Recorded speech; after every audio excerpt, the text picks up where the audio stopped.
변화하는 우리 식생활, 어떻게 지킬 것인가?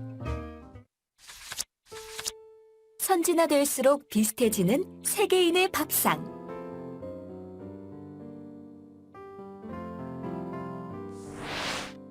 지난 60년간 식생활이 변하지 않은 나라 중에 하나가 미국입니다. 그러나 미국 성인의 3분의 2, 어린이 3분의 1이 과체중으로 사회 문제가 심각합니다. 그리고 이러한 미국 패스트푸드 입맛에 길든 50년, 장수의 상징 일본 오키나와도 단명의 도시가 되었습니다. 우리나라 역시 아시아에서 가장 서구화가 많이 진행된 나라입니다.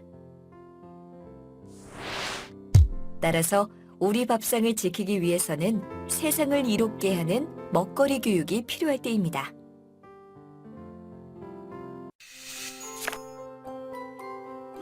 이번 시간에 학습할 내용은 변화하는 우리 식생활, 어떻게 지킬 것인가입니다. 이번 시간을 마치고 나면 역사 흐름과 사회 경제 발전 과정에서 우리 식생활이 어떻게 변천해 왔는지 설명할 수 있습니다. 그리고 우리 밥상의 문제점을 이해하고 그 원인과 함께 글로벌 푸드 시스템이 가져온 먹거리 문제를 설명할 수 있습니다. 또한 우리가 지켜야 할 것과 다양한 먹거리 교육의 종류를 설명할 수 있습니다. 우리 식생활의 변천사.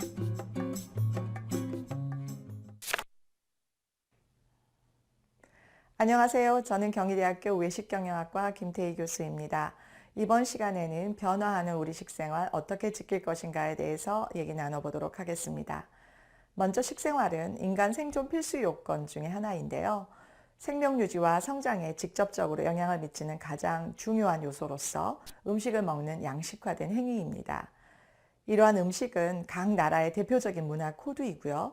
그 지역의 생태 환경이나 생활 문화, 그리고 생활 수준과 밀접하게 연계되어서 독특한 식생활 양식을 형성하게 됩니다.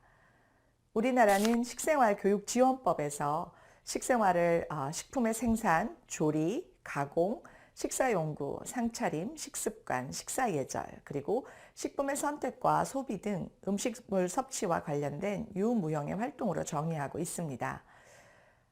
즉 식생활을 단순히 음식을 섭취하는 것으로만 보지 않고 식재료의 생산부터 조리 가공해서 음식물을 섭취하기까지의 모든 과정과 행동을 포함하는 포괄적인 개념으로 접근하는 것이죠.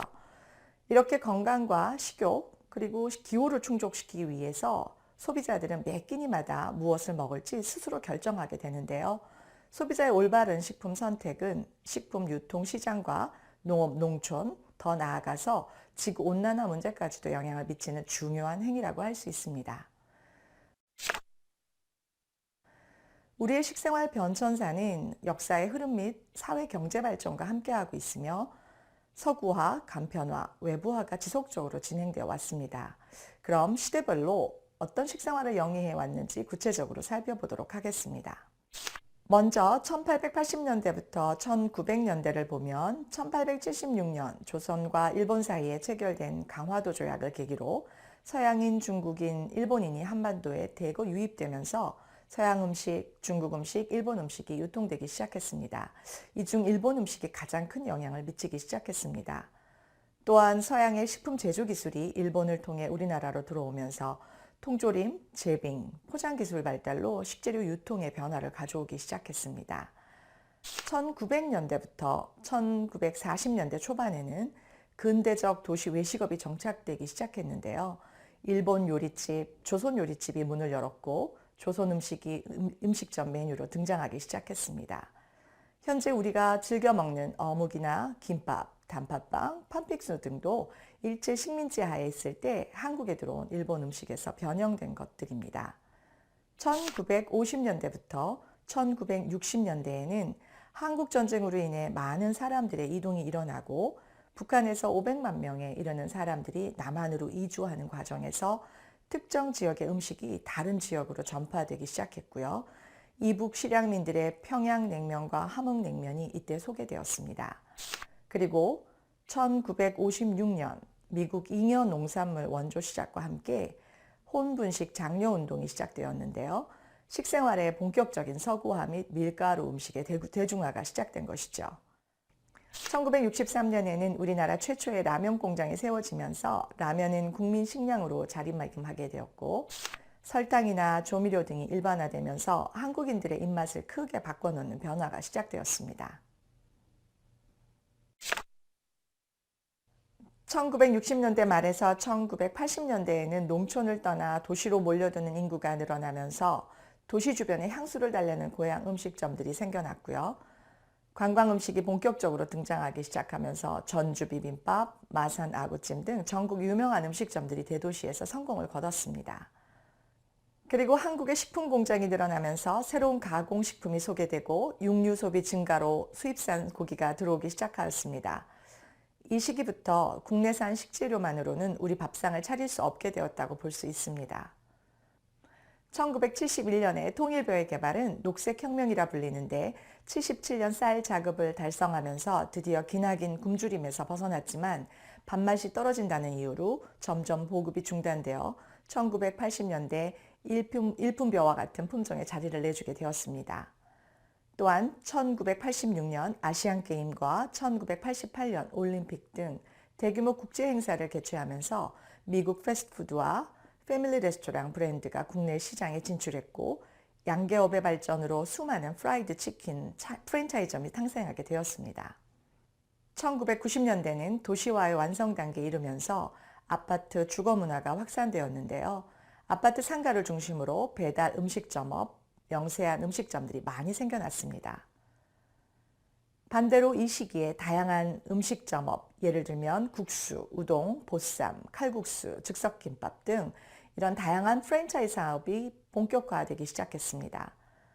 패스트푸드와 패밀리 레스토랑 문화가 젊은이들과 맞벌이 가정을 중심으로 빠르게 퍼져나가면서 우리 밥상의 세계화, 서구화가 급속히 진행되어 국민들의 입맛을 전통 식문화에서 더욱 멀어지게 하였습니다.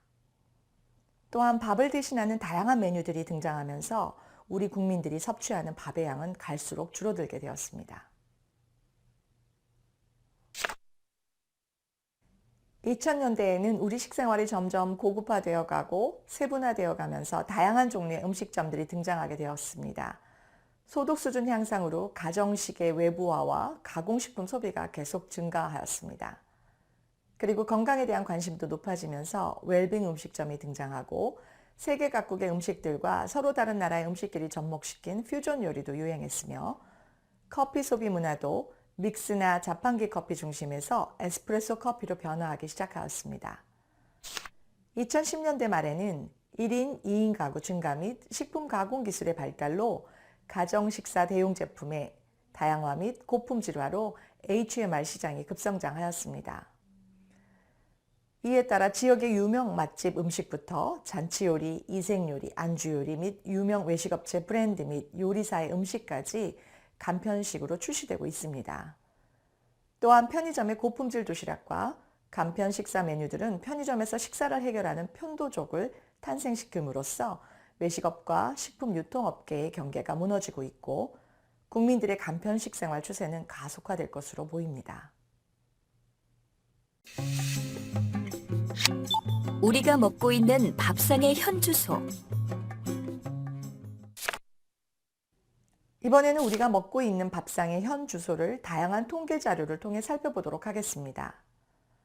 우선 쌀 소비량을 보면 1인 2인 가구, 맞벌이가 늘고 식생활이 서구화되면서 우리 국민당 1인당 하루 평균 쌀 소비량은 1997년 3.10기에서 2003년 2.50기, 2010년 2.20기, 2017년 1.80기로 지속적으로 줄어들고 있습니다.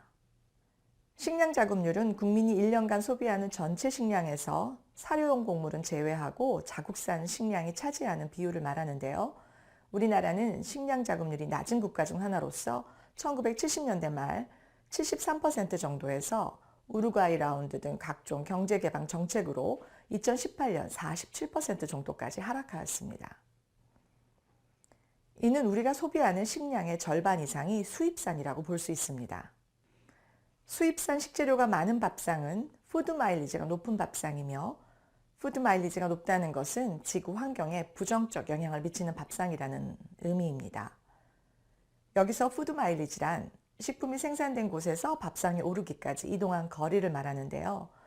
식품이 생산, 운송, 소비되는 과정에서 발생하는 환경 부담의 정도를 나타내는 지표로서 푸드 마일리지가 클수록 원산지의 거리가 멀고 먼 지역의 수입식품을 많이 먹고 있다는 것입니다.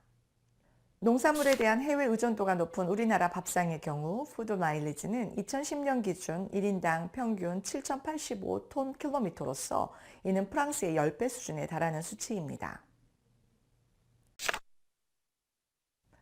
곡물 자급률은 사료용 곡물을 포함한 국내 소비량 중 국내 생산량이 차지하는 비율을 말하는데요. 우리나라 곡물 자급률은 OECD 국가 중 최하위 수준으로 2013년에서 15년 기준 호주는 275.7%인 반면 우리나라는 2016년 기준 23.8%입니다. 주식인 쌀을 뺀 자급률은 3%로서 우리나라는 완전 식량 수입국, 다른 말로 표현하면 식량 속국이라 할 수 있으며 식량 안보 문제도 심각한 수준이라 할 수 있습니다.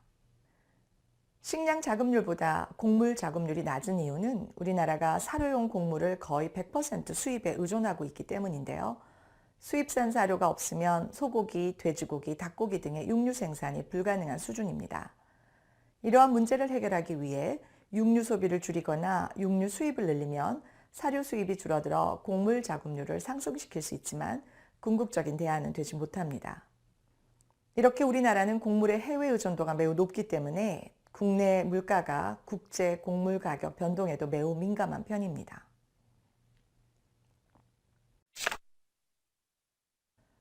GMO는 유전자 변형 생물로서 인간의 필요에 맞게 재조합된 유전 물질을 지닌 동식물을 말합니다. 독한 제초제의 내성을 갖는 콩, 해충에 강한 옥수수, 쉽게 물러지지 않는 토마토 등이 대표적인 농산물입니다.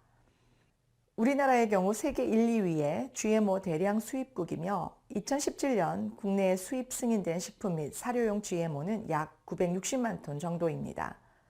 GMO 식품은 보관이 더 용이하고 맛이 좋으며 대량 생산이 가능하다는 장점이 있지만 인체나 환경, 생태계에 미치는 영향에 대해 안전성 논란이 계속되고 있으며 GMO 완전 표시제 도입이 필요하다는 목소리가 높아지고 있는 상황입니다.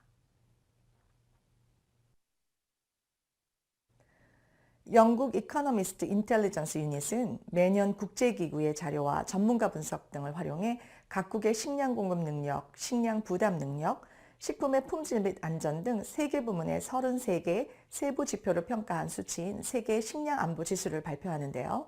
2017년 순위를 보면 아일랜드와 미국이 1위와 2위를 차지했고 일본 18위, 중국 45위, 우리나라는 24위로 2015년 26위에 비해 2단계 상승했지만 우리나라 식량 안보 수준은 여전히 심각한 상황입니다.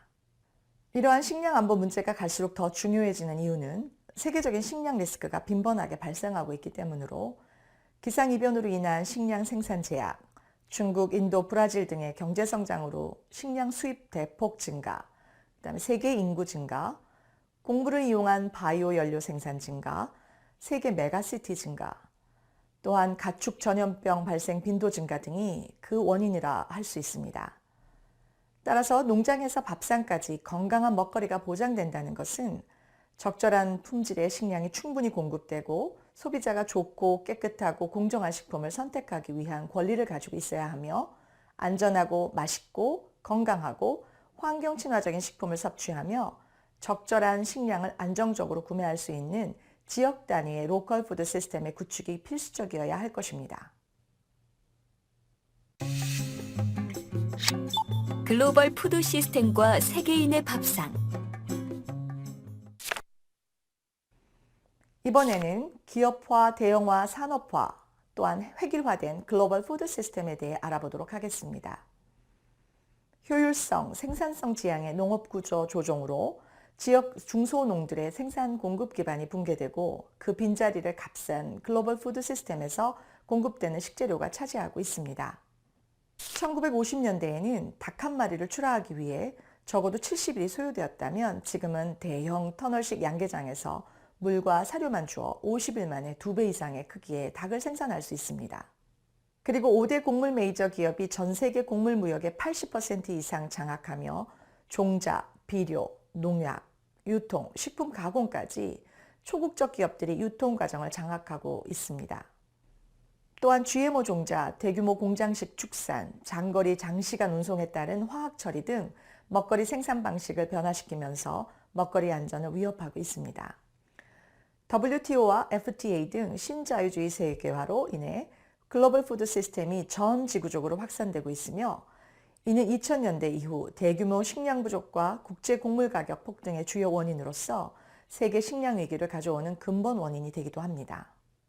또한 산업화, 기업화, 핵율화로 인해 생물 다양성은 급속하게 감소하고 있으며 지난 60년간 인간에 의해 수천 개의 동식물종, 전통 가공식품 등이 멸종하였습니다. 사과의 경우 세계의 사과 품종은 약 2,500종에 이른다고 하는데요. 세계 사과 시장의 90%는 상업성이 높은 4가지 품종이 차지하고 있다고 합니다. 그리고 농업의 기계화는 유가와 연동되어 곡물 가격 상승을 초래하고 있습니다.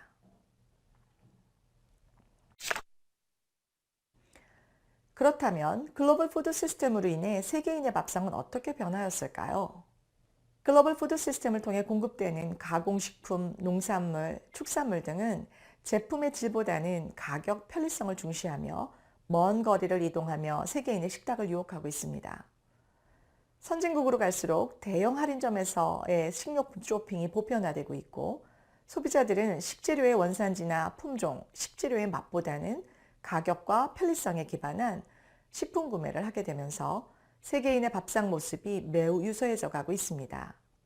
또한 가공식품 및 패스트푸드가 전 세계 시장에 수출되면서 가공식품 및 패스트푸드 섭취로 인한 비만 인구도 꾸준히 늘어나고 있는 추세입니다. 이러한 글로벌 푸드 시스템의 확산으로 우리는 많은 소중한 것들을 잃어가고 있습니다. 먼저 생산지와 소비지 간의 거리를 멀게 하고 소비자와 생산자를 물리적, 사회적으로 단절시키고 있습니다. 이로 인해 우리는 우리가 먹는 식품이 누가 어떻게 생산했는지 잘 모르며 생산자도 소비자를 모르므로 생산 과정에서 소비자의 건강을 생각하지 않고 오로지 수익만 챙기고 있습니다. 소비자들의 경우에는 전 세계로부터 1년 내내 온갖 야채와 과일을 공급받으며 제철 식품을 잊고 살아가고 있습니다. 그리고 소수 품종만 대량 생산된 식품이 전 세계에 공급되므로 전 세계 소비자는 획일화된 맛에 길들여지고 있으며 우리의 토종 종자, 식재료는 점차 멸종되어 감으로써 지역 고유의 식문화가 사라지고 있습니다. 또한 HMR 가공식품, 편의식품의 발달로 요리를 하는 사람이 줄어들고 요리하는 즐거움을 잃어버리게 되며 내가 먹는 음식이 어떤 재료와 어떤 조리법으로 만들어졌는지 등 음식에 대해서는 더욱 무지해져 가고 있습니다. 가정에서는 밥상머리 교육도 사라져 가고 있습니다. 또한 가공식품, 패스트푸드에 길들여진 입맛대로 혀끝에서 원하는 음식만 지속적으로 선택하면서 자신의 건강, 지역사회, 농업농촌, 지구 환경의 가치를 잃어가고 있습니다. 소비자들의 선택으로 글로벌 푸드 시스템은 계속 성장하는 반면 농업농촌은 더욱 빈곤하게 되고 이는 결국 소비자들의 먹거리 가격을 상승시키는 결과를 초래하고 있습니다. 농업농촌이 사라지면 아이들의 식농교육의 체험 기회가 사라지게 되고 우리의 식량 자급률 및 식량 안보 지수는 더욱 취약해져서 돈이 있어도 식량을 구입하지 못하는 시대를 초래하게 될 것입니다. 따라서 이러한 문제들을 해결하기 위해서는 대량 생산, 대량 소비 구조에서 벗어나 지역 생산, 지역 소비로 전환하고 생산자와 소비자의 직접 연결을 통해 안전하고 신선한 먹거리를 확보하며 농업, 환경, 종자, 그리고 음식 다양성을 회복시켜야 할 것입니다. 글로벌 푸드 시스템을 거부하는 대안적 푸드 시스템으로는 이탈리아의 슬로우 푸드 운동, 일본의 지산지수 운동, 한국의 로컬 푸드 운동 등이 있습니다. 이탈리아의 슬로우 푸드 운동은 단순히 식생활 개선 운동이 아니라 획일적인 맛을 거부하는 운동으로서 지역의 생물종 다양성을 보존하고 지역마다 정체성이 다른 식재료와 음식의 맛을 어렸을 때부터 기억하도록 맛을 즐기는 미각 훈련을 기본으로 하고 있으며 먹는 즐거움을 포기하지 않으면서 환경 문제와 세계 기아 문제를 해결하고자 하는 시민운동으로서 음식을 통해 세상을 변화시키고자 하는 운동입니다. 우리가 지켜야 할 식생활과 실천 방안. 이번에는 우리 식생활을 위해 지켜야 할 것들을 살펴보겠습니다. 먼저 먹거리 기본권입니다. 우리나라 모든 국민은 건강하고 안전한 먹거리를 먹을 권리가 있습니다. 따라서 지자체나 정부는 국민들의 먹거리 기본권을 지키기 위한 건강하고 안전한 먹거리 시스템을 먼저 구축해야 합니다. 2017년 서울시는 먹거리 기본권을 선언한 바 있으며 먹거리가 단순히 한 소비재가 아니라 국민의 기본권이며 개인의 문제가 아니라 사회적, 국가적 문제임을 인식하고 서울 시민 누구나 차별 없이 건강한 먹거리를 누릴 수 있도록 서울시 먹거리 마스터 플랜을 수립하였습니다. 다른 지자체들도 지역 단위 먹거리 마스터 플랜 수립을 통해 로컬 푸드 시스템을 구축하고 지역의 식재료와 음식 문화 보존, 지역민들의 건강과 안전한 먹거리 보장, 그리고 지역 농업 및 농촌을 회복시키는 노력이 필요합니다. 그래야 비로소 우리의 전통 밥상과 식생활을 지켜나갈 수 있습니다. 우리가 지켜야 할 것 그 두 번째는 토종 식재료입니다. 지역 고유 식재료의 종자와 품종은 값으로 따질 수 없는 문화유산이며 이러한 생산물을 지키는 것은 종자, 음식의 맛, 식문화, 땅, 환경과 사회의 지속 가능성을 지키는 일입니다.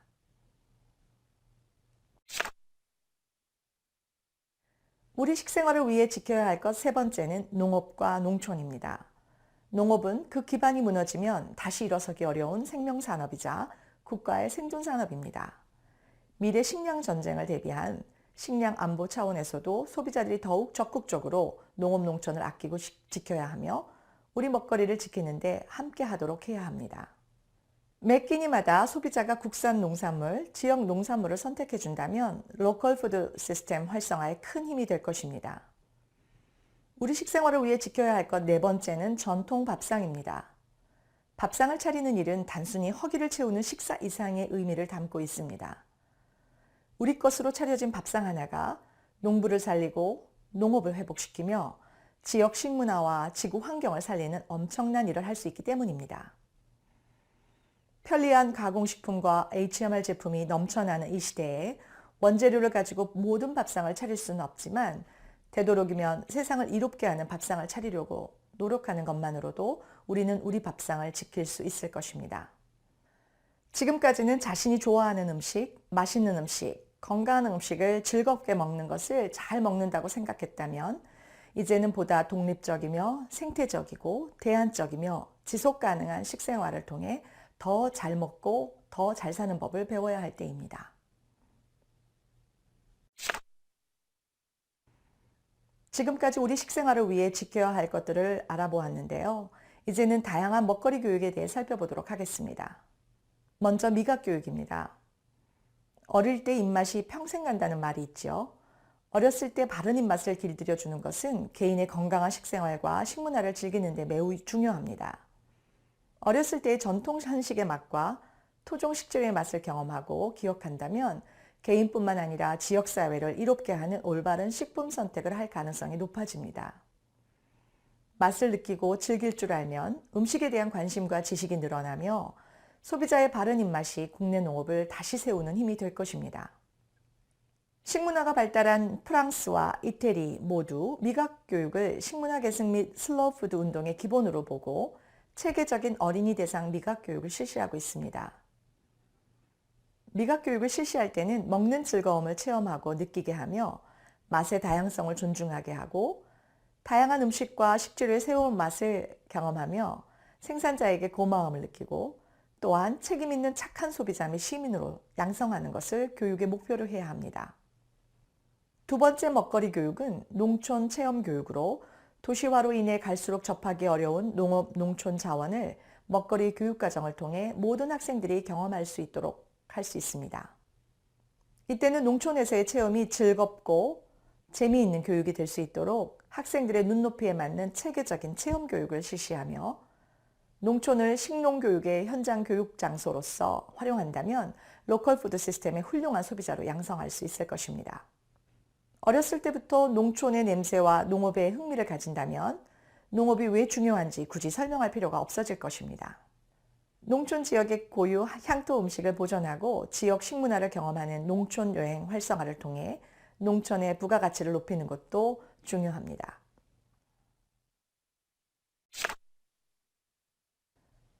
세 번째 먹거리 교육은 친환경 텃밭 교육입니다. 텃밭 교육은 신체, 운동, 건강, 의사소통, 사회관계, 자연탐구, 예술경험 등 다양한 영역에서의 교육 효과를 향상시키는 것으로 보고되고 있습니다. 상자 텃밭, 학교 텃밭, 베란다 텃밭, 식물 키트 등을 활용해서 기존 교육과정과 연계한 체험학습을 실시하여 우리의 먹거리가 어떻게 자라는지 직접 눈으로 체험하고 수학 및 요리까지 연계시켜 먹거리 교육이 즐거운 놀이가 될 수 있도록 해야 합니다. 마지막으로 살펴볼 먹거리 교육은 요리 실습 교육입니다. 요리는 오감을 모두 활용하는 먹거리 교육입니다. 요리를 해보면 식재료에 대한 관심이 높아지고 음식 조리법과 맛을 내는 과정의 비밀을 알게 되어 건강하고 올바른 음식 선택 기회를 증가시킬 수 있습니다. 그리고 패스트푸드나 인스턴트 식품의 유혹으로부터 좀 더 자유로워질 수 있어 음식 관련해서 보다 많은 선택권을 가지게 됩니다. 또한 생존을 위한 건강한 요리법 몇 가지만 익혀도 음식 문맹자로부터 벗어날 수 있습니다. 변화하는 우리 식생활을 지키는 방법은 우리 모두가 음식을 중요하게 생각하고 음식에 대한 지식이 풍부하며 음식을 만들거나 다루는 기술을 가지고 있고 음식과 올바른 관계를 맺으며 지역의 경제, 사회, 환경 측면에서 지속가능한 로컬 푸드 시스템을 지지하는 것입니다. 이러한 사람들을 다른 말로 음식 시민이라 부르며 전 국민의 음식 시민화로 책임있는 음식 소비를 확산시킨다면 우리 식생활 문화를 보존하고 나아가 세상까지 이롭게 할 수 있습니다. 마지막으로 식생활 교육과 영양 교육도 궁극적으로는 음식 시민 양성을 목표로 하는 것이 바람직합니다. 한국은 OECD 국가 중 식사 속도가 가장 빠른데 15분 이상 천천히 먹는 사람이 10%에 불과합니다. 이렇게 식사 속도가 빠르면 빠를수록 성인병 위험은 증가합니다. 따라서 음식 맛을 음미하고 제대로 즐기기 위해서 어렸을 때부터 미각 교육을 실시해야 합니다. 영국의 유명한 요리사 제이미 올리버는 더 키친 가던 프로젝트를 통해 영국 학교 급식을 혁신적으로 개선하였는데 오감을 활용한 먹거리 교육을 통해 올바른 음식 시민 양성의 중요성을 강조하였습니다. 오늘 학습한 내용을 토대로 다음의 내용을 읽고 자신의 의견을 작성해 보세요. 의견을 작성한 후 저장하기 버튼을 누르면 자신의 컴퓨터에 저장이 되고 예시 답안을 확인할 수 있습니다. 오늘 학습한 내용을 다시 한번 정리해 보세요.